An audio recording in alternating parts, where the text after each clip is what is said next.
오늘 히브리서 12장 1절에서 3절 말씀으로 히브리서 32번째 말씀을 나누도록 하겠습니다. 제가 설교를 하면서 끊임없이 반복하고 있는 내용을 저는 여러분들이 기억해 주시면 좋겠습니다. 히브리서가 기록된 이 시점에 이 히브리서라는 설교 편지를 받아보는 성도들은 예수 믿는 신앙 때문에 핍박받고 있는 시대였습니다. 그들은 원래 유대 교인들이었고 유대 문화와 커뮤니티 안에서 살아왔었는데 율법이 아니라 짐승 제사가 아니라 예수 십자가와 부활의 사건이 우리의 영원한 구원이 된다는 복음을 들었고 그 사실을 믿었습니다. 그리고 그 예수 믿는 믿음을 가지고 살아가고 있는 겁니다. 그런데 예수 믿는 믿음을 가지고 살아가는데 내가 이전에 속해 있었던 혈통적 종교적 배경은 유대인, 유대교였다라는 거죠. 그런데 그 사회가 이 신앙을 여러분 적극적으로 지지하지를 않는 겁니다. 처음 은혜를 받았을 때는 무슨 일이 있어도 이 믿음을 지켜야 되겠다 결심을 했는데 여러분 그 사회 안에 계속 동일한 무언의 압박과 심지어는 재산을 빼앗기는 일까지 당하는 이런 공개적인 핍박 상황을 지나다가 보니까 마음이 지치고 몸이 지치고 힘들어져서 이 신앙 떠나 다시 옛 유대교로 돌아가고자 하는 사람들이 있었다라는 것이죠. 바로 그런 상황에서 이 편지가 쓰여지고 있다는 것을 알아야 합니다.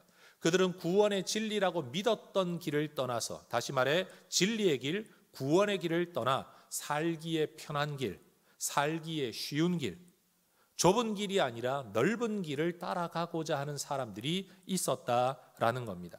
바로 이러한 성도들을 대상으로 10장 말미에서 우리의 믿음, 그리스도 신앙에는 인내가 필요하다라고 대전제한 다음 11장으로 넘어와서 인내하는 믿음이란 어떤 것이냐라는 것을 창세기로부터 구약의 인물들을 개괄하면서 이런 것이 바로 인내하는 믿음이다. 이런 것이 바로 올바른 믿음이다. 라고 이야기했던 히브리서 설교자가 이제 12장 본문으로 넘어와서는 다시 한번 이런 예의 인물들에 근거하여 우리가 어떤 믿음, 인내하는 믿음을 가져야 하는가를 우리에게 가르쳐주고 있다라는 거죠. 그 중에 특별히 시작 부분인 오늘 1절에서 3절의 말씀에서는 지치고 낙심하여 포기하고 싶은 우리에게 이 세 가지를 너희가 꼭 생각하고 살면 좋겠다라고 가르치고 있다라는 겁니다. 오늘 저는 그 세 가지 내용을 여러분과 함께 나누려고 합니다. 첫 번째, 여러분 지치고 낙심하여서 포기하고 싶을 때, 믿음을 떠나고 옛 삶으로 돌아가고 싶을 때 우리는 우리의 삶의 기준이 누구인가, 내가 누구를 따라가려고 하는가라는 것을 깊이 생각해야 됩니다. 따라하십시다. 기준을 생각하라. 한 번 더요. 기준을 생각하라. 히브리서 설교자는 그 당시의 시대 문화 속에 로마 경기장 안에, 원형 경기장 안에 가득 들어차 있는 관중들과 그 안에서 경기하는 선수들의 이미지를 빌려와서 지금 우리에게 이 땅에서 아직도 달려가야 할 삶의 경기를 해야 될 우리를 선수라고 비유하고, 그리고 누군가가 우리를 바라보고 있다라는 이야기를 들려줍니다. 1절은 그렇게 시작하죠. 이러므로 우리에게 구름같이 둘러싼 허다한 증인들이 있다. 여러분, 사람들이 많이 모이면 우리는 구름처럼 몰려들었다라는 표현을 많이 합니다.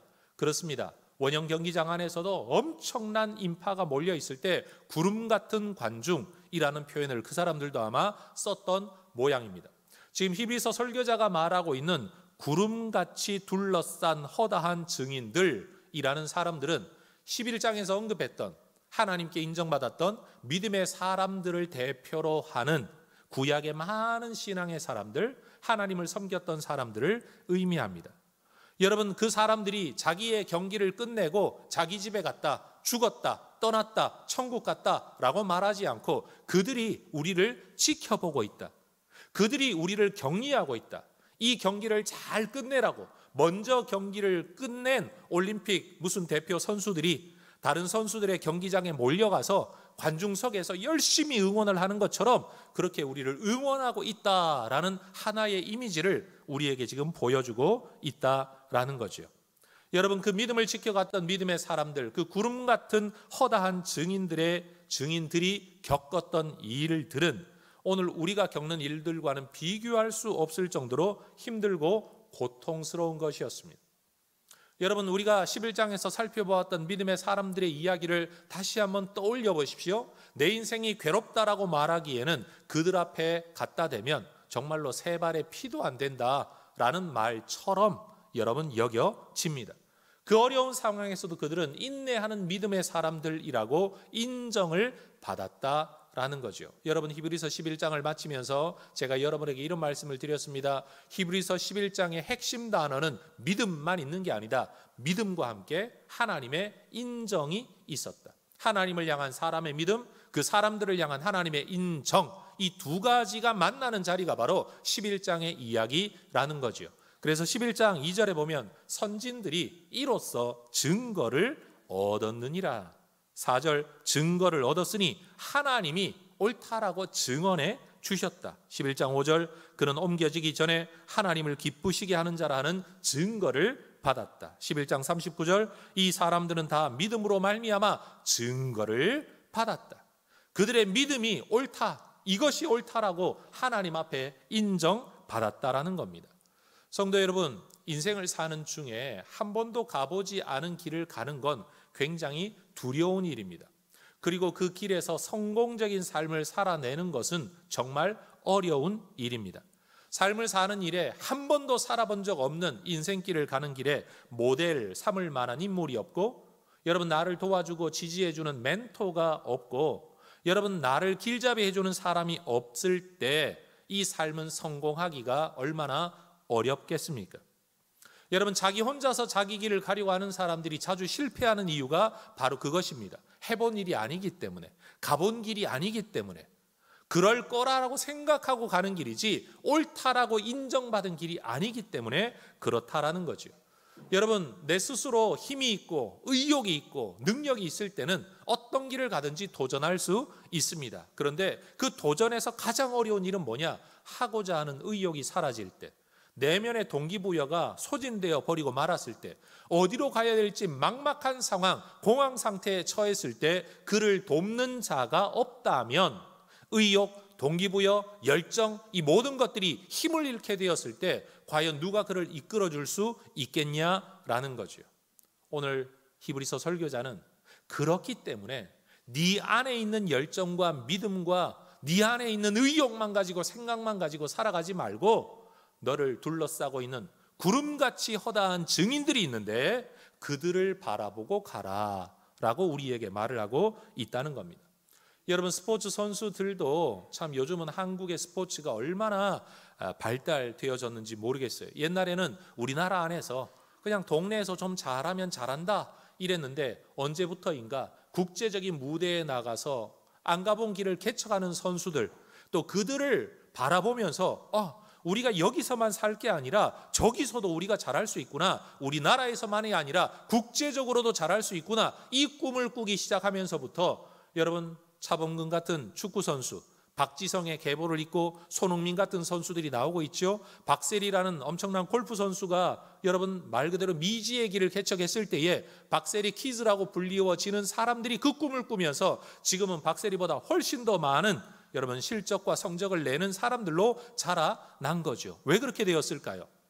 옛날보다 지금 체형이 더 좋아지고 옛날보다 지금 더 잘 살게 되어 그런 게 아니라 누구를 바라보고 누구를 기준 삼고 어디까지 가려고 꿈을 꾸었느냐에 따라서 여러분 이 결과가 이렇게 달라지고 있다라는 겁니다. 여러분, 히브리서 설교자는 오늘 우리에게 말합니다.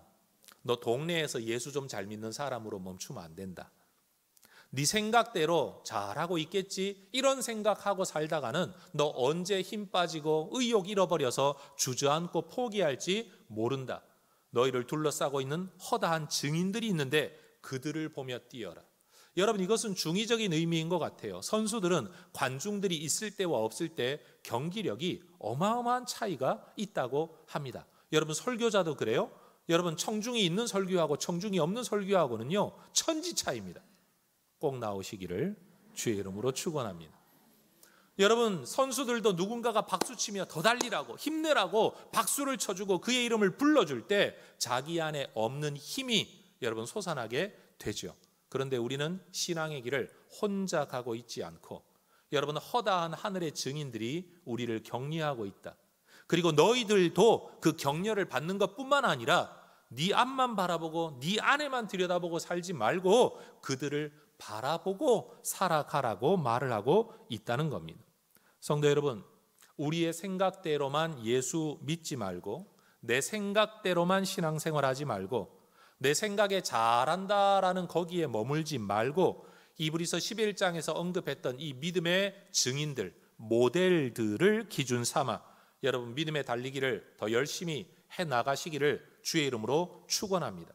다시 말해 해성교회에서 신앙생활 좀 한다 이 말에 만족하지 말고 우리의 모델은 어디에 있냐? 히브리서 11장에 기록된 이 사람들이다. 여러분, 우리 모두의 꿈과 수준이 이렇게 된다면 여러분, 시간이 흘렀을 때 해성교회 수준이 얼마나 변하게 되겠습니까?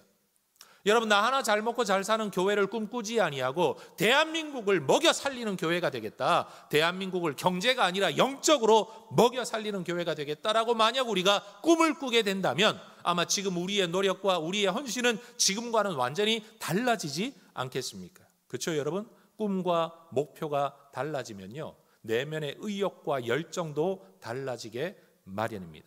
그러니 여러분, 눈앞을 바라보지 말고 저 하늘에 있는 증인들을 바라보는 믿음의 사람들 되시기를 축복합니다. 그런데 그들은 어떻게 살았냐?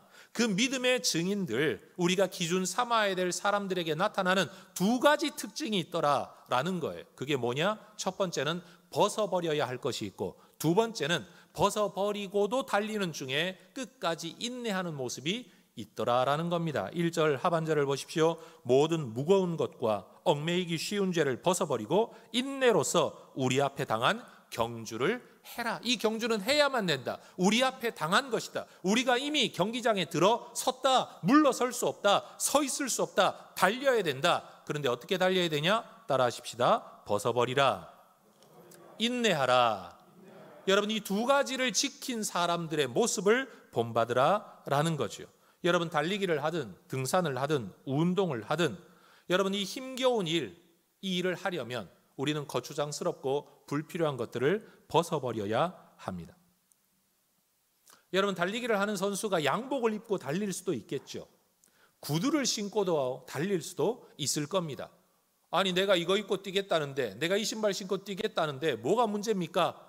아마 달릴 수는 있을 겁니다. 그러나 여러분, 정말로 남보다 빨리 또는 더 잘 내 기록을 경신하면서 최고의 경기력을 꿈꾸는 사람이라면 아마 절대로 양복 입고 달리지는 않을 겁니다. 구두 신고 달리지는 않을 겁니다. 달리는 것, 입는 것은 자기 자유이지만 정말 그 경기에 최선을 다하려는 사람은 절대로 그 선택을 하지는 않을 거라는 거죠. 신앙생활도 마찬가지입니다. 아니, 목사님, 예수 믿고 사는데 뭐 그거 꼭 안 해야 됩니까? 그거 하지 말라는 성경의 말씀이 어디 있습니까? 라는 말씀들을 하는 분들이 종종 계시죠. 여러분, 성경이 그렇게 하면 오늘 TV 보지 마라. 여러분, 성경이 있습니까? 없습니까? 성경 기록될 시대에는 TV가 없었어요. 휴대폰 해라 마라. 그런 거 없어요. 컴퓨터 해라 마라. 그런 거 없어요. 자동차를 타라 마라. 여러분, 그런 것도 없어요. 여러분, 성경은 그 시대의 문화 속에서 원리를 우리에게 이야기해 준 것뿐이지 시시콜콜이 하나하나 뭘 먹어라, 뭘 먹지 말아라 이렇게는 말하지를 않는다는 거죠. 그런 상황에서 성경이 가르쳐주는 원리가 뭡니까? 하지 말라는 법이 어디 있습니까가 아니라 네가 정말로 이 길을 잘 달려가려면 네가 벗어버려야 할 것이 무엇이겠냐? 이것을 우리에게 질문하고 있다는 거죠. 목사님, 꼭 하지 말라는 법이 어디 있습니까? 라고 질문하는 분에게 저는 오늘 히브리서 설교자의 표현을 빌어 이렇게 대답할 수 있죠. 그 일을 가지고 계속 신앙생활 한다면 정말 끝까지 잘 달려갈 수 있을까요? 라는 질문을 제가 할 수밖에 없다라는 거죠. 목사도 시간의 제한이 있습니다. 능력의 제한이 있죠. 에너지의 제한이 있죠. 그러다 보니 뭐 하나라도 좀 더 낫게 하려면 무언가를 포기할 수밖에 없습니다. 이것도 다 하면서 저것도 잘할 수는 없습니다. 하루의 시간이 제한되어져 있는데 이 사람도 만나고 저 사람도 만나고 이 일도 하고 저 일도 하고 노는 일도 하고 쉬는 일도 하고 즐기는 일도 다 하면서 성경을 연구하고 목양의 활동을 할 수는 없다라는 겁니다. 하지 말라는 법은 없습니다. 그런데 최소한 내가 내 길에서 하나님 앞에 더 잘 달리려고 한다면 할 수 있는 일인데도 불구하고 내 스스로 벗어버리는, 포기해버리는 일들이 분명 우리에게 있지요. 노래를 잘하려는 사람은 노래를 위한 연습에 여러분 많은 시간을 투자하며 다른 것들을 포기해야 할 겁니다. 여러분 시험을 통해 뭔가 성적을 이루려고 하는 학생들은 놀 수 있고 즐길 수 있는 일들도 많겠지만 좀 더 많은 시간을 공부하는 일에 집중하게 되겠죠. 그게 법이 아닙니다. 원칙입니다. 누구나 그래야 된다라는 거예요. 성도 여러분, 우리의 신앙생활 속에 벗어버려야 할 것은 무엇일까요? 정서적으로 육체적으로도 건강한 삶을 살아가려면 내어버려야 할 것들이 있습니다. 여러분 폐가 썩어가고 있는데 담배는 피겠다. 이거 말이 안 되는 소리 아닙니까? 여러분 점점 비만으로 여러분 성인병들이 많아지고 있는데 나는 먹는 일을 절대 포기할 수 없습니다. 여러분 이렇게 고집할 수는 없는 것 아닙니까? 여러분 영적으로 우리가 건강하게 성장해 나가려면 이 믿음의 경주를 끝까지 잘 달려가려면 하나님의 말씀의 기준 아래서 내가 가려고 하는 목표점 아래에서 벗어버려야 할 죄의 습성들과 습관들과 가치관, 생각들이 있다라는 거예요. 우리가 벗어버려야 할 이 죄의 핵심, 벗어버려야 할 것들의 핵심은 뭐냐 하면 하나님에 의해 형성된 것이 아니라 믿음의 길을 가는 일에 도움되는 습관이 아니라 나도 모르게 형성되어진 잘못된 습관이죠. 여러분 저도 어려서부터 운동을 좀 했던 사람이긴 하지만 운동을 누군가에게 가르칠 때 가장 어려운 대상이 뭐냐? 아무것도 모르는 사람이 아니라 뭘 좀 아는 사람이에요. 어디선가 잘못된 습관을 이미 몸에 배워온 사람을 가르치는 일이란 정말 어려운 일인 것 같아요. 여러분 신앙생활 할 때도 그렇습니다. 자기 생각에 옳다라고 여겨진 잘못된 습관으로 만들어져 있는 그리스도인들은요, 믿음도 있는 것 같고 뭘 좀 아는 것 같기는 한데 결정적인 순간에 그 고질적인 습관 때문에 자꾸만 엎어지는 사람들이 있다라는 거예요. 성도 여러분에게 부탁드리는 바는 혼자 앉아 설교 듣고 이게 맞으려니 하고 자기 생각 속에 신앙생활하지 말고 그 생각이 맞는지를 꺼내어 누군가에게 점검받는 여러분 신앙의 훈련반 과정을 여러분이 거치시게 된다면 그냥 설교만 듣는 것보다는 훨씬 더 다듬어진 성숙한 온전한 올바른 자세를 가진 그리스도인으로 자라갈 수 있을 거라고 저는 확신합니다. 여러분 그러니 예배만 드리지 말고 여러분 교회가 제공하는 여러 가지 훈련 과정에 들어오는 건 여러분을 괴롭히려고 하는 게 아니라 더 끝까지 인내하며 이 길을 잘 달려갈 수 있는 나쁜 습관을 조금이라도 걷어내고 좋은 습관이 만들어지는 그리스도인으로 여러분 우리가 만들어 가기 위한 제자 훈련의 과정이라는 것을 여러분 꼭 기억하시기를 바랍니다. 여러분 거추장스러운 물건을 아니면 어떤 뭔가를 매달고 더 빨리 달릴 수 없듯이 옳지 않은 습관 속에서 믿음의 경주를 계속하는 것은요, 나 스스로에게도 너무너무 힘들고 고통스러운 일입니다. 성도 여러분의 영적 성장을 가로막고 있는 장애물은 무엇일까요? 내가 이미 그것이 문제다라고 내 스스로가 알고 있는데도 불구하고 내 스스로가 이미 그 문제에 그 장애물에 몇 번 걸려 엎어져 본 경험이 있음에도 불구하고 아직도 그것을 해결하지 못하고 남겨두고 있다면 언젠가 우리는 또다시 거기에 걸려 엎어져 열심히 달리다가도 남보다 뒤처지는 어떤 여러분 장애물 경기의 선수들처럼 우리의 삶에 또 다른 어려움을 겪게 될지도 모른다라는 거죠. 그래서 여러분 11장에 나오는 믿음의 조상들은 하나님이 주신 약속과 그 뜻을 위해서 남들이 볼 때는 그걸 왜 버려? 라고 할 만한 것들마저도 포기하고 거기에 집중했었던 사람이라는 것을 우리가 기준 삼고 여러분 우리도 벗어버려야 할 죄를 벗어버리고 여러분 떨쳐내야 될 걸 떨쳐내고 이 믿음의 경주를 잘할 수 있기를 소망합니다. 여러분 히브리서를 읽어보면 이 히브리서 설교자는 이 편지를 받아볼 성도들의 인내하는 믿음을 이미 칭찬한 적이 있습니다. 10장 32절 전날에 너희가 빛을 받은 후에 고난의 큰 싸움을 견디어 내었던 것을 내가 알고 있다. 너희도 그거 다시 생각하라. 다시 말하면 고난의 큰 싸움을 이 성도들이 이미 잘 견뎌왔다는 것을 히브리서 설교자는 알고 있어요.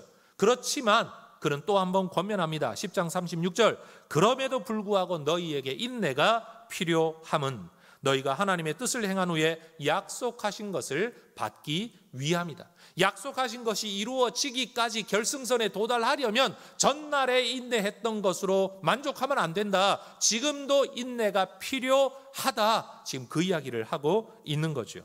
여러분, 이제껏 잘 달려왔다고 해서 결승선에 도착하기도 전에 멈추어 버리면 우리는 토끼와 거북이의 경주 이야기를 잘 알지 않습니까? 누구보다도 빨리 잘 달려왔는데 결승선에 도착하기도 전에 멈추어 버리면 여러분, 이것은 좋은 달리기 선수라고 말을 할 수가 없는 거죠.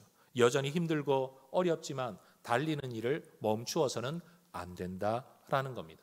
여기 연세 70, 80 이상 되신 분들에게 저는 부탁드리고 싶어요. 여러분은 아직도 결승선에 도착하지 못했습니다. 달리기를 멈추어서는 절대 안 됩니다. 자, 연세 70 이상 되신 분만 저를 따라 하십시오. 우리는 아직도 현역입니다. 여러분은 아직도 달려야 할 분들이에요. 결승선을 통과하지 못했어요. 여러분, 힘이 떨어졌더라도 떨어진 힘을 가지고라도 최선을 다해 달려야만, 그래야 하늘의 상급이 우리에게 주어진다는 사실을 잊지 말아야 합니다. 그러니 여러분, 신앙의 달리기는 속도가 중요한 단거리 경주가 아니고 인내와 지구력이 필요한 장거리 경주이죠. 삶을 살다 보면 어느 한 시점 우리가 특별히 학교에 대한 경험이 있잖아요. 그 학교 다니는 그때는 반짝 정말 잘했던 아이가 나중에 10년, 20년, 30년, 40년 지나 만나보니까 뭔가 방향이 어그러져 있고 사람이 달라져 있고 옛날에 그때의 그 빠릿빠릿한 열심히 했던 인내하던 사람이 아닌 모습을 볼 때가 있지 않습니까? 그렇습니다. 여러분, 능력과 머리를 가지고 아니면 어떤 이유, 아니면 타고난 부모의 도움을 받아 남보다도 좀 더 빨리 달리는 것처럼 보이는 사람이 있을 수 있습니다. 그런데 우리에게 중요한 건 여러분, 남보다 빨리 출발했냐, 늦게 출발했냐, 더 빠른 선수이냐, 늦은 선수이냐가 아니라 끝까지 달리는 것, 우리 하나님은 그것을 우리에게 원하고 계신다라는 거예요.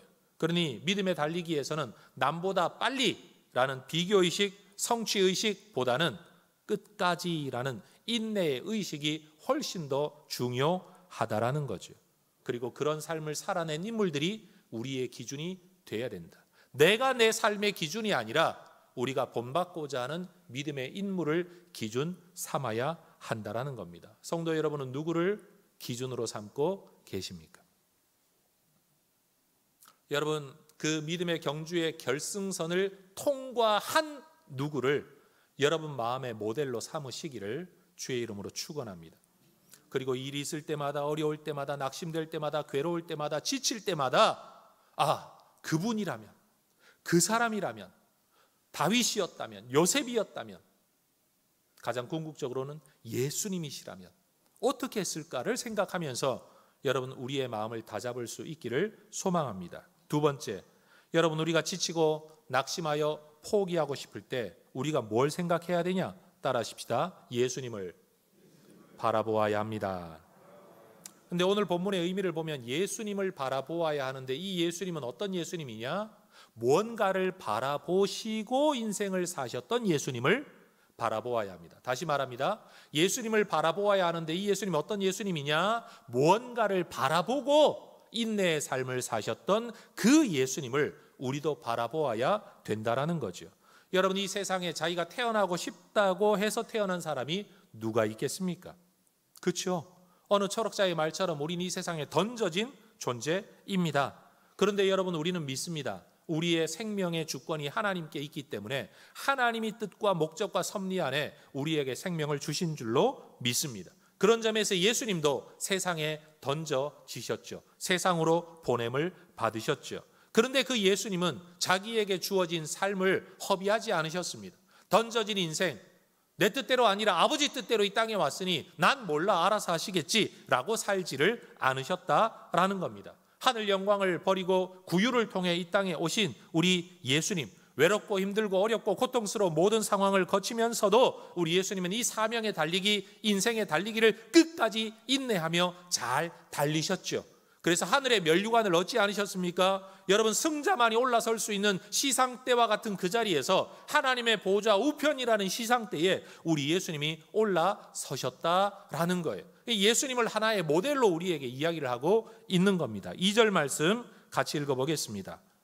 믿음의 주요 또 온전하게 하시는 이인 예수를 바라보자.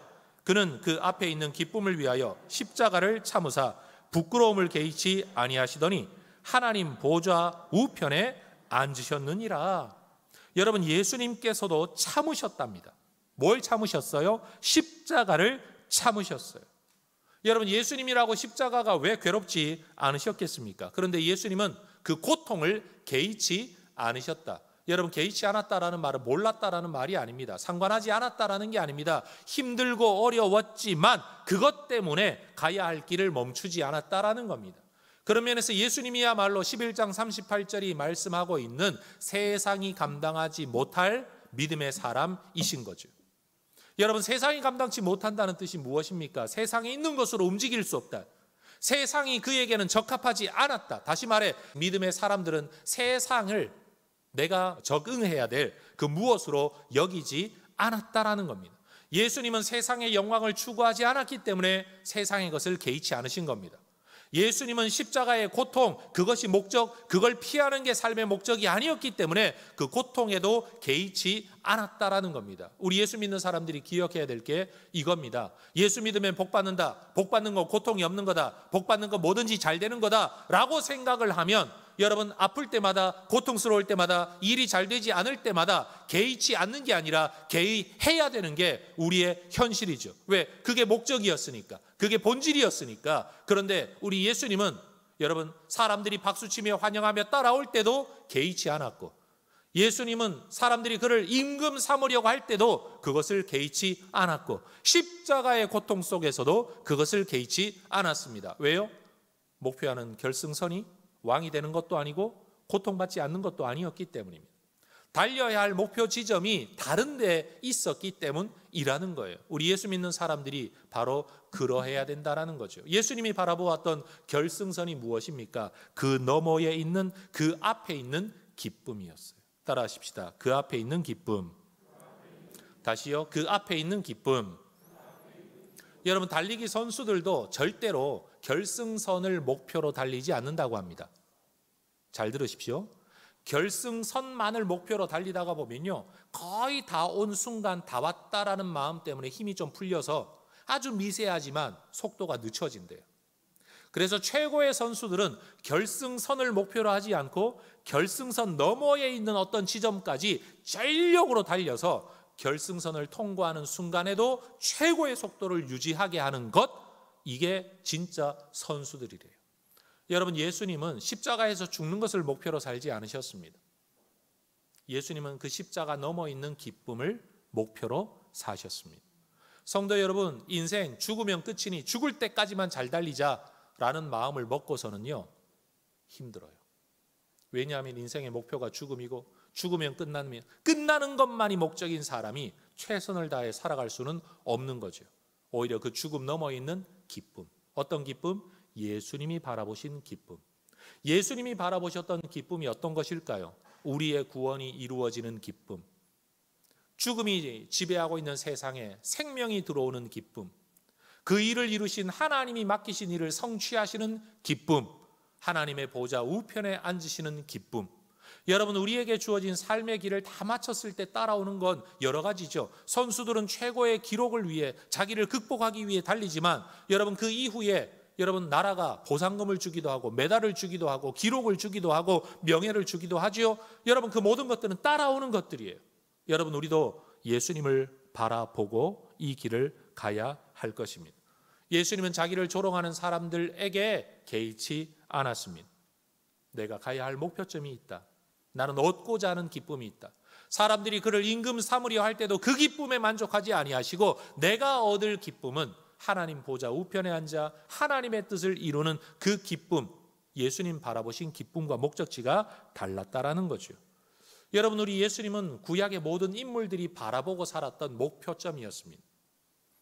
그리고 그 예수님이 이루신 구원을 누리고 살아가는 신약의 인물들에게도 예수님은 여전히 우리의 믿음과 구원의 주인이십니다.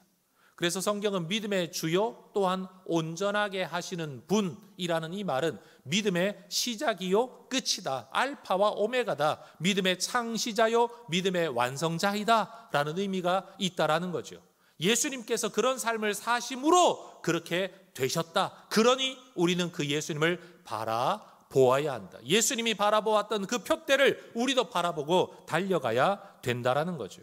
여러분, 예수님은 이 모든 목표, 그 기쁨을 바라봄으로 오늘의 고통, 수치 참아내셨습니다. 인내하실 수 있었다라는 겁니다. 그렇죠? 공부하는 학생들도 여러분 합격의 영광과 기쁨을 꿈꾸며 오늘의 고통을 인내하는 것 아니겠습니까? 성도 여러분, 뭔가 이만하면 충분하다라는 생각이 들고 더 이상은 하기 힘들다라고 여겨질 때 여러분 견디는 것을 목표로 삼지 마시고 이 길 끝에 주어질 무언가를 여러분 바라보는, 그것이 무엇인가를 다시 발견하고 붙드는 여러분 되시기를 축복합니다.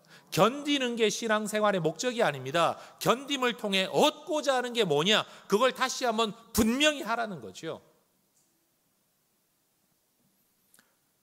여러분, 하나님 안에서의 이 기쁨을 우리 모두가 함께 꿈꿀 수 있기를 주의 이름으로 축원합니다.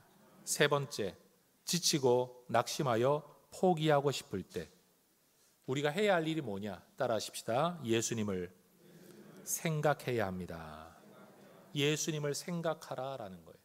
기준을 생각해라, 예수님을 바라보라. 다음 세 번째, 예수님을 생각해라. 그 예수님은 어떤 예수님이냐? 오늘 3절은 말합니다. 너희가 피곤하여 낙심하지 않기 위하여 죄인들이 이같이 자기에게 거역한 일을 참으신 그분 예수님을 생각하라는 겁니다. 이 구절을 이렇게 풀어 말할 수 있겠죠. 우리는 예수님을 생각하며 달려야 합니다. 그런데 어떤 예수님을 생각하란 말이냐? 자기에게 거역한 자, 죄인들인데도 불구하고 자기를 거역한 이 일과 그 사람들을 참아내신 예수님을 생각하라는 겁니다. 왜요? 우리가 피곤하여 낙심하지 않으려면. 내가 달려가야 할 이 믿음의 길, 사실 우리가 왜 피곤해지고 낙심하게 될까요? 할 만큼 했다라고 여겨질 때, 더 이상은 할 수 없다라고 여겨질 때 우리는 대부분 피곤해지고 낙심하게 됩니다. 그런데 예수님은 어디까지 인내하셨냐?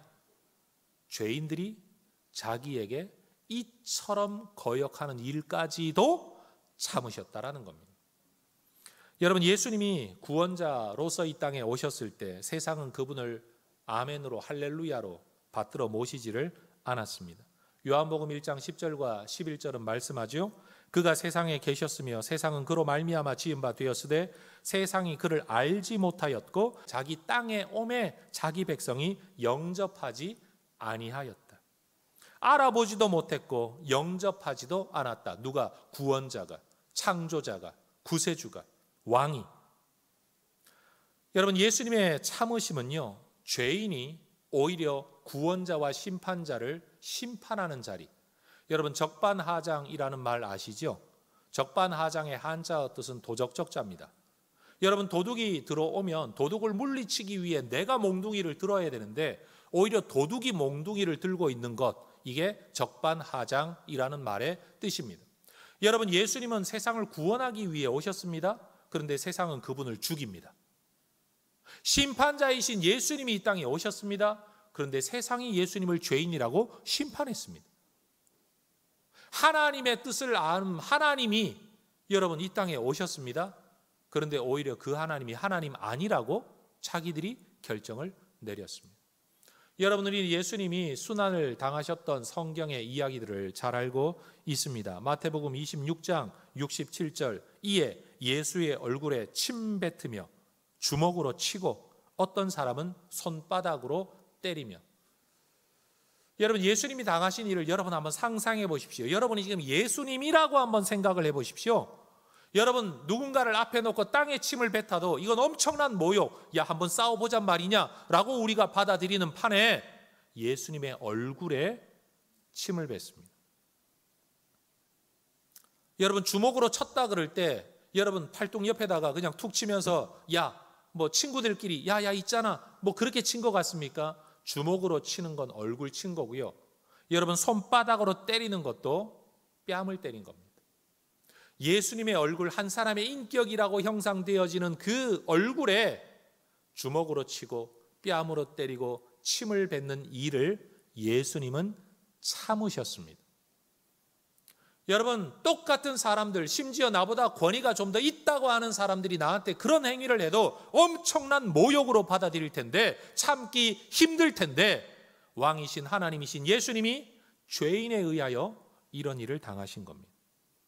마태복음 27장 29절 이하에 보면 군병들이 가시관을 엮어 가시로 관을 만들어 예수님 머리에 씌우고, 예수님 손에는요 갈대버들 하나 갖다가 손에 쥐어주고는 이게 왕의 홀이고 왕관인 것처럼 엎드려서 왕이시여라고 조롱하면서 그 앞에 무릎을 꿇고 희롱했다라고 성경은 말합니다. 그리고 난 뒤에는요 일어나서 그 손에 쥐어주었던 갈대를 또 빼앗아 가지고 그것을 예수님의 머리를 툭툭 쳤대요. 여러분 한번 상상해 보십시오. 얼마나 모욕적입니까? 39절, 자기 머리를 흔들며 예수를 모욕했다. 누가? 지나가는 사람들조차도. 여러분, 길거리 지나가는 사람들이 여러분을 보면서 혀를 끌끌 차면 여러분 얼마나 기분 나쁘시겠어요? 41절, 대제사장들도 서기관들과 장로들과 함께 희롱하였다. 야, 네가 하나님이라며 남은 구원하는데 너는 구원 못하냐? 너 성전을 사흘 만에 짓는다며 한번 해보지? 온갖 조롱의 말들을 예수님께 쏟아내었다는 겁니다. 심지어 마지막 44절, 강도들도 예수님을 욕했답니다. 당장 재판받아 십자가에 달려 죽어가는 강도들이 죽어가는 자리에서도 예수님을 욕했다라는 거예요. 여러분, 예수님은 단순히 십자가의 고통만 참으신 게 아니라 여러분, 이러한 자들, 거역하는 자들을 참으셨고, 거역하는 자들의 거역하는 일들을 참으셨고, 거역하는 자들이 내게 행하는 고통도 참으셨고, 마지막에는 하나님, 나의 하나님, 나의 하나님, 어찌하여 나를 버리십니까? 라고 탄식했던 하나님으로부터의 외면도 참아내셨다는 겁니다.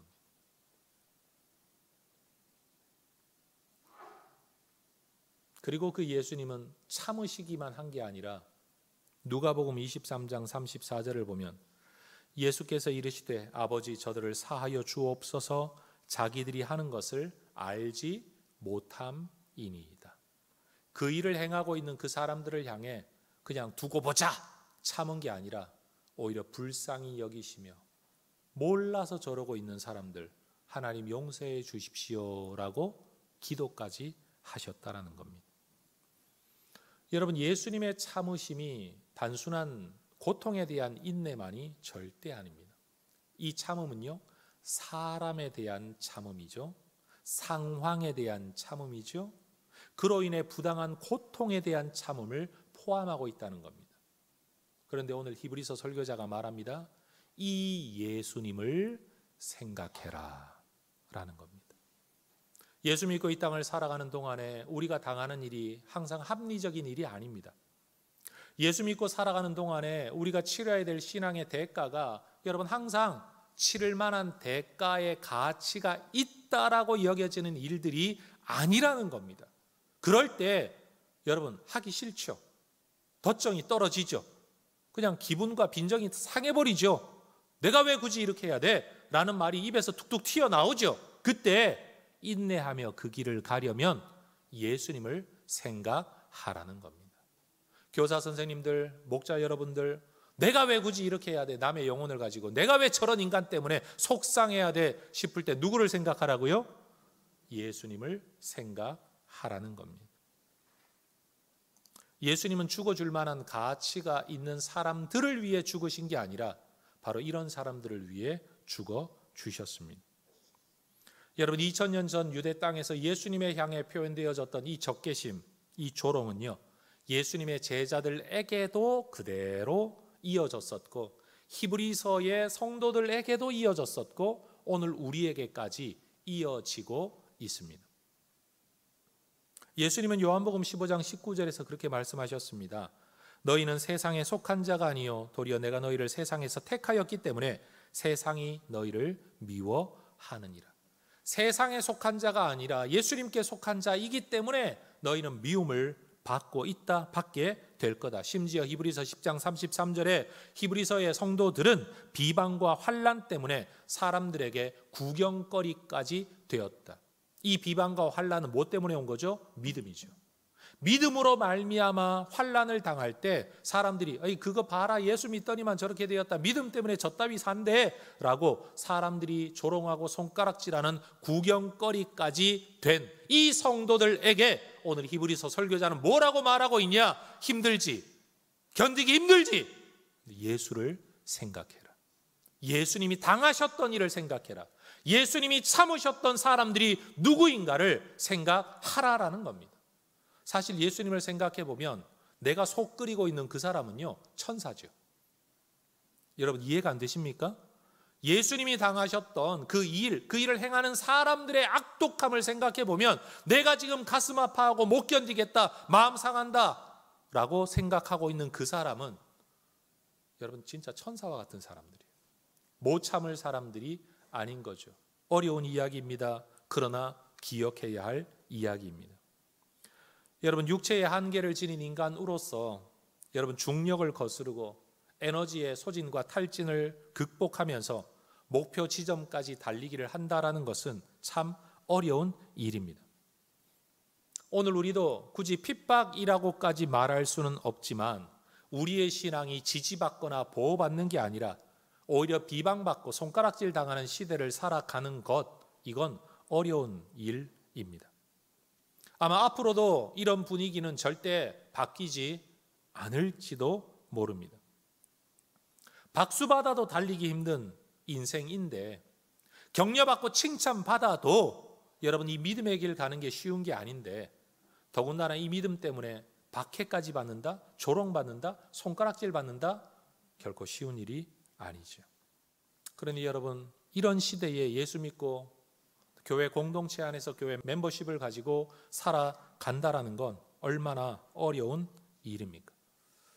여러분 인생도 지치고 힘들고 낙심될 때가 있겠지만 신앙생활에도 이런 때가 찾아올 겁니다. 설교를 준비하면서 참고하는 한 책에서 감동적인 글을 읽게 되어 그 내용을 여러분과 나누면서 설교를 정리하고자 합니다. 미국의 한 신학교의 설교학 교수였던 목사님이, 목사로서 신학교 교수님인 한 분이 젊은 날 아내를 먼저 잃고 말았대요. 얼마나 낙심이 될까요? 그런데 얼마 지나지 않아 아들마저도 세상을 떠났다고 합니다. 여러분 세상 떠날 만한 때에 떠나는 게 아니라 이렇게 세상 말로 불운한 때에 불운한 사고로 세상을 떠나는 이 일을 당한 이 교수님이 그 아픔 때문에, 그 고통 때문에 학교에서 가르치는 일도 그만둬버리고 설교하는 일도 그만둬버리고 내 마음을 다스리지 못하니까 여러분 그 절망과 낙심으로 말 그대로 집안에 처박혀서 피폐한 삶을 살아가고 있었다고 합니다. 이 한 교수님의 소식을 남편이 그 학교의 도서관 사서로 일하는 학교 직원이죠. 이 직원 남편을 통해 우리 학교에 이런 교수님이 있다라는 이야기를 전해 들은 그 아내가, 사서의 아내 되는 분이 자기도 인생의 그런 고통, 포기하고 싶은 마음, 절망의 때를 겪다가 그나마 자기는 회복해서 돌아온 이 시점에 그 교수님의 상황이 너무 애처롭고 안타까워서 자기가 그 어려운 때를 보낼 때 가장 도움을 받았던 한 책을 남편을 통해 위로의 말과 함께 이 교수님에게 전해달라고 부탁을 했대요. 그래서 이 교수님이 그 책을 받아들고 그 위로, 얼굴도 모르는 누군가의 아내의 위로를 받고 그분의 정성을 생각해서 그 책을 읽기 시작했답니다. 그런데 그 책 내용 중에 작자도 알 수 없는, 지은 사람이 누군지도 알 수 없는 하나의 시를 발견하고 이분이 그 시를 반복해서 읽었다는 거죠. 그 시를 제가 지금 한번 읽어드려 볼게요.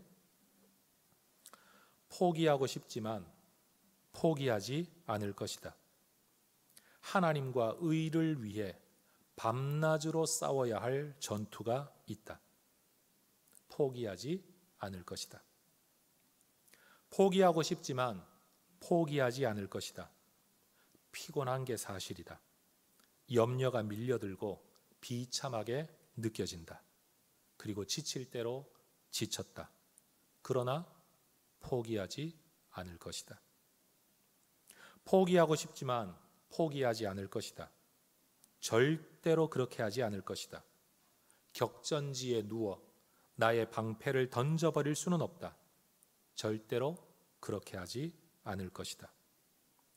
포기하고 싶지만 포기하지 않을 것이다. 나는 노래할 것이다. 오 하나님, 악의 군대 가운데 서 있는 제게 힘을 주옵소서. 포기하지 않도록.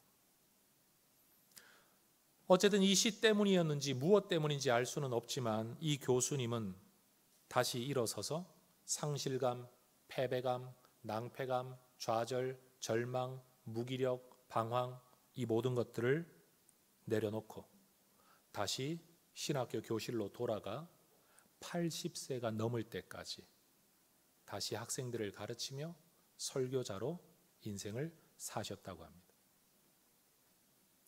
여러분, 우리도 가끔은 신앙생활과 교회생활, 가정생활과 직장생활, 심지어는 사는 일 자체 때문에 지칠 때가 있습니다. 이럴 때 자기 혼자만의 생각, 자기 연민에 빠져들어가기 시작하면 여러분 자기도 모르는 깊은 동굴에 빠지게 되죠.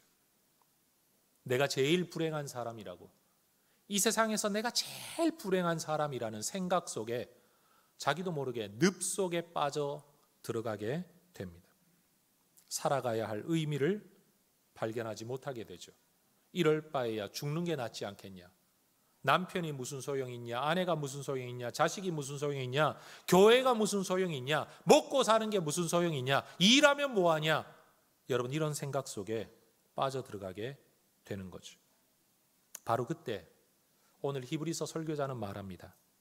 11장에서 기록된 이 믿음의 구름같이 둘러싼 허다한 증인들을 너희가 한번 기준으로 삼고 생각해봐라. 사실 그들이 겪었던 일에 비하면 여러분, 우리가 겪는 일은 정말 아무것도 아니죠. 나무통 속에 들어가 있는데 그 통과 사람을 톱으로 켜는 일을 최소한 우리는 당하지 않지 않습니까? 예수 믿는다고 최소한 손가락질과 등 뒤에서 욕은 먹겠지만 최소한 그런다고 나를 물리적으로 죽이지는 않는 세상을 살아가고 있는 것 아닙니까? 피곤합니다. 저는 이 코로나 시국에 얼마나 피곤한지 모르겠어요.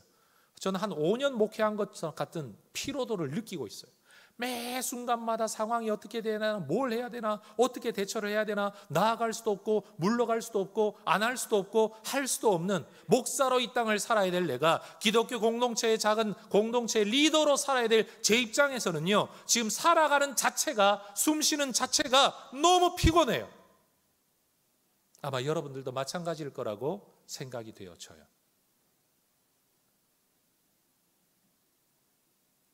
그때 우리는 나보다 먼저 이 길을 갔던 사람들이 어떤 삶을 살았는지를, 그 믿음의 길에서 어떤 일을 겪었었는지를, 그러면서도 어떻게 살았는지를 우리는 생각해야 된다는 거죠. 코로나 시국에 이 세상을 생각할 게 아니라 우리보다 먼저 이 길을 갔던 그들, 그 기준을 생각해야 된다는 거죠. 그리고 예수님을 바라보라는 거죠.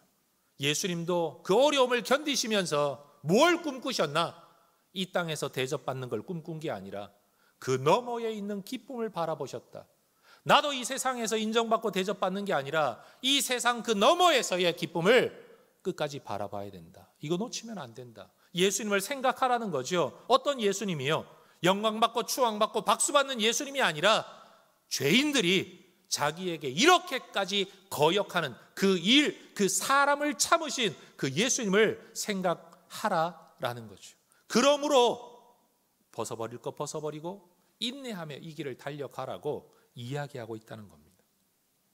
어쩌면 우리는 공부하는 자체보다는 공부에 대한 염려에 짓눌려 살아가는, 시험 자체보다는 시험에 대한 부담 때문에 짓눌려 살아가는 우리의 학생들과 청년들과 같은 스트레스를 지금 받고 있는지도 모릅니다. 신앙과 불신앙 사이에, 하나님과 세상 사이에, 내 안에 있는 죄성과 내가 추구해야 될 영성 사이에서의 그 긴장감, 어쩌면 다시 말하면 실제적인 스트레스가 아니라 내가 만들어낸 염려의 스트레스 속에 우리는 힘을 잃어가고 낙심해가고 의욕을 잃어가고 주저앉으려고 포기하려고 하고 있는지도 모른다라는 겁니다. 여러분, 이 잘못된 생각에 지지 않으시기를 주의 이름으로 축원합니다. 피로감에서 오는 감정에 속지 말아야 된다라는 거예요. 여러분, 우리는 세상 바라보고 마음 흔들릴 사람들이 아니라 세상 그 너머에 계신 하나님, 이 세상을 다스리고 계신 하나님, 그리고 이 삶, 이게 아니라 이 삶 너머에 있는 기쁨과 하늘의 상을 바라보고 살아가야 할 하나님의 백성들이라는 거죠. 여러분, 인생을 살아가는 중에, 믿음의 길을 가는 중에 지치고 낙심하여 포기하고 싶은 마음이 자꾸만 내 안에서 스멀스멀 올라올 때에 여러분, 그 마음에 지지 말고 오늘 이 말씀의 권면을 따라 여러분, 믿음의 기준을 다시 되새기고 예수님을 바라보고 예수님을 생각하며 인내하며 끝까지 믿음의 길을 달려가는 저와 여러분이 될 수 있기를 주의 이름으로 축원합니다. 기도하겠습니다.